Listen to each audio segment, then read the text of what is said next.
Olá, seja muito bem-vinda, seja muito bem-vindo ao programa Boa Vontade Entrevista. Hoje o nosso convidado é um amigo de longa data da Legião da Boa Vontade, Valdemar Falcão, músico, astrólogo e escritor. Valdemar, muito obrigado por vir aqui novamente, tudo bem? Eu que agradeço o convite, Alan, tudo bem, tudo ótimo. Valdemar, eu lembro que em diversas oportunidades, em eventos promovidos pelo Sinarge aqui no Rio de Janeiro, muito importante, reunindo grandes nomes, mesmo em lives ao longo da pandemia, uma coisa muito marcante que recordo-me que você mesmo mencionava era que a astrologia, com o passar dos anos, ela tomaria uma proporção que já era muito grande, faz parte da história da humanidade, caminha junto conosco, mas o interesse cresceria muito. E é algo notório como a astrologia chama a atenção das pessoas. Você, como astrólogo estudioso profundo do tema, que atende tantas pessoas, orienta tantas pessoas, a que você atribui esse interesse que as pessoas têm na astrologia? Olha, Alan, tem uma coisa interessante aí, justamente desse ponto de vista da astrologia mundial, né, que acompanha o andar dos planetas lentos pelo céu, né, e o que acontece? A astrologia, ela por símbolo, ela é uraniana, porque Urano é o céu estrelado, né? No mito grego, Uranos era o céu estrelado. Então a gente associa muito o planeta Urano com a astrologia. E atualmente, Urano está transitando pelo signo de Touro, que é um signo de concretização das coisas, de materialização das coisas se tornarem, coisas abstratas se tornarem concretas de alguma maneira, né? Então a astrologia passou a ser uma coisa do dia a dia para todo mundo. É claro que Urano também simboliza isso que a gente vive hoje em dia da rede mundial de computadores, da internet. Isso aí é o primeiro sinal da alvorada, a famosa alvorada da Era de Aquário, na qual nós estamos entrando devagarinho. Falta muito tempo ainda para a gente estar, assim, digamos, dentro da Era de Aquário mesmo, né? Tipo 200 anos para estar... A gente está no que a gente chama exatamente da alvorada, tá passando da noite para o dia, tá amanhecendo a Era de Aquário. Nós estamos no final, né, da curva descendente da Era de Peixes e no início da curva ascendente da Era de Aquário. Nós estamos exatamente no meio do encontro dessas duas curvas agora. E a gente atribui muito a passagem de Urano em Touro a praticidade que a astrologia passou a ter, porque Touro é um signo prático, é um signo de sobrevivência, de lidar com a vida material, com os compromissos materiais da gente. Então, Urano passando por lá, digamos, literalmente materializou a astrologia para as pessoas. E aí, claro, celular, Instagram, internet facilita a difusão da informação, né? Então, tem astrólogo para todo lado hoje em dia, nessas redes todas. Uma coisa que é interessante, você falou justamente sobre esse aspecto, Urano em Touro. Como é que nós podemos entender isso dentro do que nós experimentamos nos últimos anos? Eu lembro que vocês falavam muito sobre desse estudo dos impactos possíveis de Urano em Touro. Como é que nós podemos entender o que aconteceu e o que ainda está acontecendo? São muitas mudanças de uma velocidade extrema. Como é que nós podemos entender essa conjunção, por exemplo? Touro tem uma outra relação com o alimento. Urano passando ali... o que são os atributos fundamentais de Touro? Como eu falei, a sobrevivência, a gente se alimentar, a gente ter um lugar para morar, né? E também a gente ter dinheiro para pagar nossas contas. Tanto que a segunda casa do mapa, que é associada ao signo de Touro, é a casa do dinheiro, não do papel moeda em si, mas da estabilidade que o dinheiro proporciona. Então a gente vê também isso na parte de alimentação, no progresso tecnológico que a gente vê na área de agropecuária, por exemplo. É verdade. Né? Isso está crescendo cada vez mais. Né? E um outro, quer ver, digamos, o símbolo mais interessante, mais fácil da gente identificar nessa questão de Urano em Touro é o Pix. Urano é rápido, é instantâneo. Né? Touro é dinheiro, é vida material. Então, hoje em dia, você faz uma transferência bancária instantaneamente, gratuitamente, e usando várias alternativas de DOC, TED, aquelas coisas complicadas. Né? Você pega o e-mail da pessoa, o número do celular da pessoa, o CPF da pessoa, ou uma chave aleatória que o próprio sistema produz para você ali na hora, e você faz uma transferência imediata de recursos de forma gratuita e absolutamente instantânea. Isso aí para mim é o maior exemplo concreto de Urano em Touro. Valdemar, nós passamos uma fase muito difícil, uma ainda pandemia. Estamos no finalzinho ainda dela, estamos né? nela, né? E nós tivemos, naturalmente, impactos econômicos muito grandes no mundo inteiro, uma reorganização da vida da humanidade como um todo, trancou o mundo inteiro no planeta Terra, um fenômeno muito forte. Quando você olha para trás de todos os estudos que foram feitos, das projeções do que poderia vir para a humanidade no futuro, mas com aquele olhar do passado, Como é que você observa o que vocês projetaram, o que vocês viram e o que aconteceu na humanidade? Como é que é esse balanço na visão da astrologia? Olha, a gente teve um mega encontro astrológico no começo de 2020, que foi a tripla conjunção de Júpiter, Saturno e Plutão no final do signo de Capricórnio. Havia toda uma especulação dentro da comunidade astrológica a respeito disso, né? O que isso poderia resultar. São 3 planetas marcantes dentro dessa ótica da astrologia mundial, né?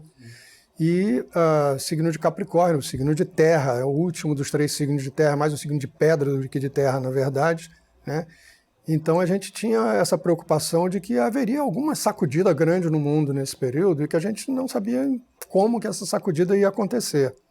Nesse sentido, vale muito a pena a gente mencionar a pesquisa dos astrólogos franceses, que acabou virando uma referência para a astrologia mundial, que hoje em dia é chamado de o índice Gouchon-Barbot, que era o Henri Gouchon na primeira metade do século XX e o André Barbeau na segunda metade do século XX, que desenvolveram essa pesquisa, essa observação.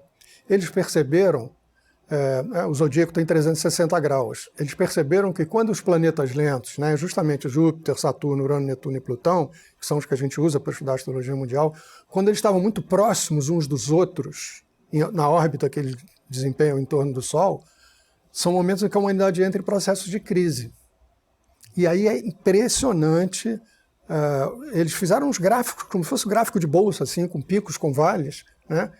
E o Barbeau chegou a afirmar, uns 20 anos atrás, ele faleceu no final do século XX, com 90 e poucos anos, e ele, quando falou dessa época, do começo de 2020, ele ofereceu 2 alternativas. Ele disse, ou a gente vai ter uma série de movimentações geológicas e sísmicas no planeta, porque Capricórnio é terra, né, Plutão mexe com as energias subterrâneas, né, e o Júpiter expande tudo que ele toca. E o Saturno é o próprio regente de Capricórnio, que estava ali também no meio daquele trio, né, e ele disse, ou a gente vai ter uma série de abalos sísmicos, movimentações, né, das placas tectônicas, ou a gente vai ter uma pandemia. Ele literalmente usou a palavra pandemia.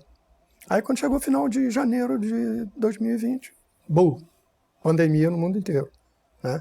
E a gente percebe que a gente tem, né, nesses picos e vales, o vale mais profundo termina exatamente agora, no final desse ano de 2022. Tendo começado, se não me engano, em 2015, por aí, quando começou uma série de crises que culminaram com a questão da pandemia. É exatamente a maior crise que a gente teve nos últimos tempos, nesse século XXI, por exemplo, é a maior de todas, sem a menor dúvida, né? Fazendo uma projeção para os próximos anos, você falava sobre esse gráfico, nós vemos claramente que ele começa a subir, né? Começa a subir. Isso. O que nós podemos entender desse começar a subir? É claro, esses planetas lentos eles vão se começar a deslocar se espalhar mais no zodíaco, né? E quais as influências que eles podem trazer com essa... Olha, Alan, eu acho o seguinte, primeiro a gente está vivendo uma crise, né, de questionamento do sistema que a gente vive. Sim. Né? E todos esses planetas, todas essas configurações, digamos, dão mais gás para a gente perceber tudo isso que está acontecendo. Né? Então existe um velho sistema que esteve aí durante 2000 anos, vamos dizer assim, vamos associar isso com a Era de Peixes, por exemplo, né? E que já cumpriu o seu tempo. A gente tem o hábito de não querer julgar o que está acontecendo, se é bom, se é ruim, no sentido que se alguém tem culpa ou não tem culpa disso, é uma coisa coletiva, né? E os grandes pensadores sempre dizem que o que acontece no mundo é um reflexo da consciência coletiva do planeta. Né? Ou seja, todos nós, consciente ou inconscientemente, de alguma maneira colaboramos, contribuímos para isso, lá, né? Aquela velha história do beija-flor tentando apagar o incêndio, mas estamos ali também. Então é um processo natural, né? A astrologia a gente aprende também que tudo é cíclico, né? Então a gente está terminando um ciclo muito marcante nesse sentido e está começando a já ver essa alvorada da Era de Aquário que eu falei, ainda um pouquinho distante, né?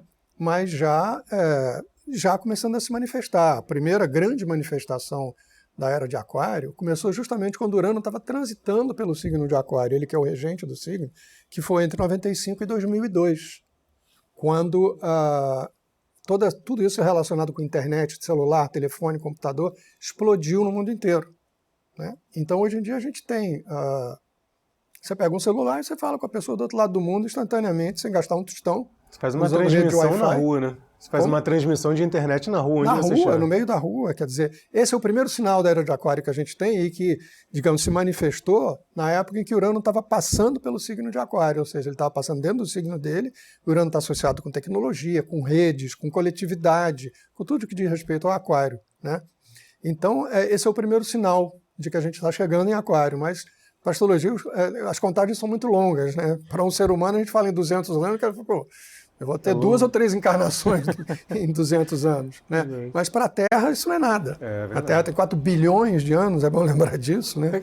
Então 50 anos, 100 anos é um piscar de olhos. Valdemar, eu vou chamar um breve intervalo nesse nosso bate-papo aqui no programa Boa Vontade Entrevista, deixando o convite a você, amigo telespectador, amiga telespectadora. Permaneça conosco, voltaremos em instantes.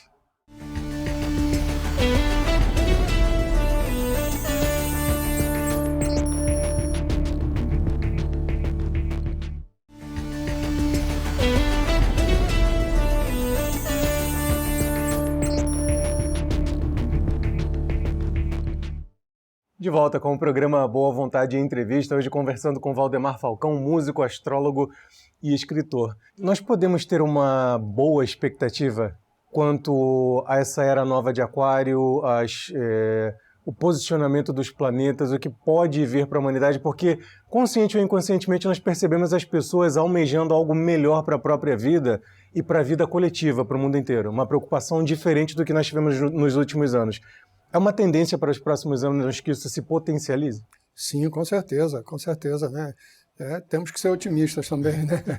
Mas não, é claro, como a gente estava falando no bloco anterior, nós estamos vivendo o final de um ciclo, né, de um sistema específico que está aí ainda no mundo, mas que é um sistema que já não dá conta, né, de acompanhar a velocidade com que as coisas vão se transformando. E mesmo aquilo que a gente mencionou da rede aquariana que já está estabelecida no mundo, né, muita coisa tem que mudar na relação entre as pessoas. E com essa rede que se formou no mundo, as informações são muito mais instantâneas. Quer dizer, se acontece alguma coisa lá do outro lado do mundo, agora a gente recebe no nosso celular na hora. Então isso desperta um nível de consciência maior com o próprio planeta. Você imagina, né? No tempo das grandes navegações, aconteceu uma coisa na Europa, demorava meses para a gente saber aqui na América do Sul o que estava acontecendo. Agora, se explode o vulcão lá no Oriente, a gente instantaneamente, eu recebo um avisinho no meu celular, pip, aconteceu a explosão de vulcão não sei aonde. Então, primeiro, essa velocidade da informação colabora nesse sentido de conscientizar mais as pessoas, né? Ou seja, estamos todos no mesmo barco. Porque o planeta para nós é enorme, né? Eu moro no Brasil, não tenho nada a ver com o que está acontecendo na Índia ou na Indonésia. E tem sim, porque tudo faz parte de um mesmo sistema. E essa conscientização cada vez maior que a gente está tendo em relação ao estado geral do planeta, tanto a nível geofísico, quanto a nível econômico, quanto a nível comportamental, em tudo, né, vai despertando essa consciência mais instantânea, né, na cabeça de todo mundo. E aí as pessoas ficam mais conscientes e com mais vontade de participar dessa gestão, né? O que se sonha, né, seria um governo mundial, né, no sentido de uma descentralização muito grande. A ONU foi o primeiro embrião disso, justamente no final da Segunda Guerra Mundial, né, os líderes do mundo inteiro se reuniram e disseram: olha, o que a gente tem que fazer para que isso não se repita? Né? As duas guerras foram uma devastação no mundo inacreditável, né? Então a ONU foi o primeiro embrião disso, mas ainda você tem lá os famosos 5 grandes, que tem poder de veto dentro do Conselho da ONU. Se um deles disser, não, isso aqui não pode, não pode.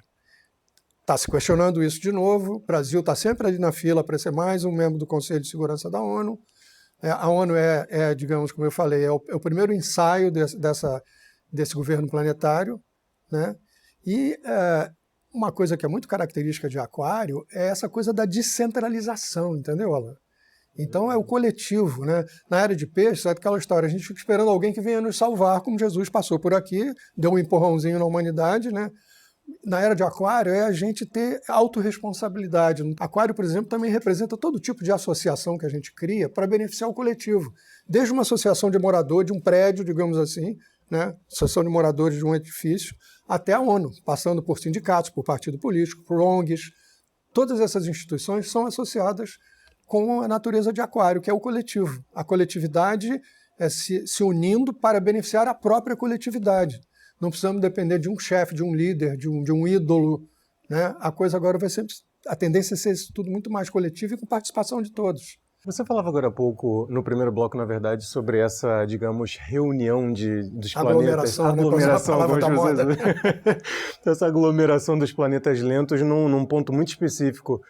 Eu lhe pergunto uma coisa, nos próximos anos, claro que eles começarão a se espalhar mais. Existe algum tipo de projeção no sentido de que haverão outros encontros que serão mais delicados, ou agora efetivamente nós experimentaremos uma influência, digamos assim, não tão impactante, um alívio no que nós estamos vendo? Sim, dentro daquele gráfico, né, do índice Gouchon-Barbeau, a gente vai ver que o vale mais profundo desse tempo que a gente está vivendo é agora, entre 2020 e 2022. E é interessante pelo seguinte, estava associando muito esse vale com a questão da pandemia. Aí no começo desse ano, quando o mundo começou a ficar vacinado, a um ponto em que o contágio diminuiu significativamente, tudo mais, né? A gente não está mais aqui de máscara falando nesse momento, embora esse cuidado ainda seja recomendável, né? Então, eu olhei para o gráfico e falei, mas a pandemia já está melhorando no começo de 2022, mas o vale ainda vai até o final do ano. Aí vem a guerra da Rússia com a Ucrânia. Ou seja, mais um estresse para a humanidade. A expressão dos dois, do Gouchon e do Barbeau, era essa. Cada vez que eles se aglomeram muito, a humanidade passa por um período de estresse de todo tipo, né? Guerras, atentados terroristas, revoluções populares e assim por diante. Aí está estressando a humanidade toda isso, porque tem problema de alimentação com os grãos que são produzidos na Ucrânia, que estão com dificuldade de serem distribuídos para o mundo. Está havendo uma destruição bárbara no país, na Ucrânia, né, com a Rússia mirando alvos civis, né, uma coisa querendo desmontar a infraestrutura do país. Então, a gente tem essa questão, a Rússia não está num momento muito favorável do ponto de vista astrológico, porque a Rússia tem o Marte, né, que é o planeta da guerra, do poder militar e tudo mais, no signo de Sagitário. E como eu estava te falando dessa passagem do Netuno pelo signo de Peixes, Sagitário e Peixes estão a 90 graus um do outro. Então o Netuno, nesse momento, entre esse ano e o ano que vem, está formando um ângulo de 90 graus com o Marte da Federação Russa. E é como se fosse um enfraquecimento do poderio militar deles. Tanto que era uma guerra que eles acharam que em 20 dias eles iam invadir a Ucrânia e está tudo resolvido. Nós estamos com isso aí já há mais de 6 meses. E a gente não tem perspectiva de melhora disso. O ano que vem deve começar a melhorar, mas você vê que o exército russo sofreu uma série de reveses que eles mesmos não esperavam sofrer, né? Com esse alívio de tensão sobre o qual nós falávamos, a tendência é que esse tipo de estresse, digamos assim, que pode acontecer, conflitos, etc., isso comece a clarear um pouco mais nos caminhos da humanidade. Sim, exatamente. Dentro do gráfico, né, a gente vai ver que a curva mais profunda, né, que o vale mais profundo é agora. Depois a gente tem, né, a curva novamente subindo para picos interessantes aí nos próximos 5, 6, 10, pelo século XXI todo. Mas, com certeza, no que a gente vai ver dessa ilustração, não tem mais nenhum vale tão profundo quanto esse que a gente está vivendo agora. Então, dá para a gente dar um suspiro de alívio, entendeu? Ademar, queria agradecer imensamente a sua gentileza por ter vindo aqui compartilhar um pouco do seu conhecimento, atender uma série de curiosidades, de interesses que as pessoas realmente têm quanto à astrologia. Gostaria de registrar aqui no programa Boa Vontade Entrevista, como já fiz também na nossa conversa prévia, trazer um abraço do jornalista Paiva Neto, que é um admirador, um amigo de longa data. É recíproca, essa admiração é recíproca, né? Somos amigos há mais de 20 anos, é uma amizade que eu prezo muito. E eu só posso agradecer sempre o convite de vocês, porque é a oportunidade de poder explicar essas questões que às vezes parecem meio esotéricas, assim, mas que na verdade, né, se você aplica a simbologia no sentido prático da vida, a gente vê que é uma coisa que dá para acompanhar, não é tão complicado quanto parece. Muito obrigado. Agradecemos a participação do amigo de boa vontade, escritor, músico e astrólogo Valdemar Falcão. E a você dedicamos um trecho desse artigo de autoria do presidente da LBV, jornalista Paiva Neto. Ano novo, ano bom? Diz o jornalista Paiva Neto. É costume exclamarem ao raiar de cada 1º de janeiro, ano novo, ano bom. Não sou nenhum catão, mas há quem o faça movido por coisas que não se hablam. Depois vem a ressaca, e depois do depois, quando o fígado reclama, a turma põe a culpa em Deus, no diabo e no mundo, e azar dos que estiverem perto. Enquanto isso, cerca de 1 bilhão de pessoas diariamente vão dormir com fome. Daí a necessidade do Natal permanente de Jesus, como a expansão da fraternidade ecumênica. Ano bom depende de nós. Muito obrigado pelo carinho da audiência. Siga conosco no ano de 2023 na Boa Vontade TV.